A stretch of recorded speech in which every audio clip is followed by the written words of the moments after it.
ዩኒቨርሲቲ ውስጥ ሁለት አይነት ተማሪዎች አሉ። የመጀመሪያዎቹ ሬዲ እስኪሆኑ የሚጠብቁ፣ ሁለተኞቹ ደግሞ ባላቸው ነገር እየፈሩም ቢሆን የሚጀምሩ ናቸው። ይሄ ቪዲዮ የሚሆነው ለሁለተኞቹ ነው።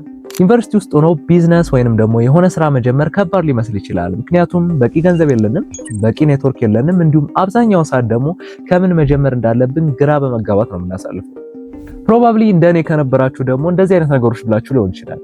በቂ ገንዘብ ሲኖረኝ እጀምራለሁ፣ ስኪሉን በደንብ ስለምዶ እጀምራለሁ፣ ወይንም ደግሞ ፈተናዎችን ስጨርስ እጀምራለሁ ልትሉ ትችላላችሁ። ግን አክቹሊ ሳትጀምሩ ነው የምትቀሩት። እውነታውን ወጣችሁ ስትመለከቱ ግን አብዛኞቹ ሰክሰስፉል የሆኑ ኢንተርፕረነሮች በቂ ገንዘብ፣ በቂ ኔትወርክ ኖሯቸው አይደለም የጀመሩት። ግን ማይንድ ሴታቸው ላይ ስለሰሩ እነዚህ ነገሮች ሊገድቧቸው ወይም ሊያስቀሯቸው አልቻሉም። ከዚህ የምንረዳው ነገር ጉዳዩ የማይንድ ሴት እንጂ የገንዘብ ወይም ደግሞ የኔትወርክ ጉዳይ አይደለም። ስለዚህ በዚህ ቪዲዮ እኔ ፐርሰናሊ ከማውቃቸው እንዲሁም ብዙ ቦታ ካየኋቸው ኢንተርፕረነሮች የተማርኳቸውን 3 የኢንተርፕረነር ማይንድ ሴቶችን በዲቴል የምንመለከት ይሆናል። ቪዲዮውን እስከ መጨረሻው ተከታተሉ።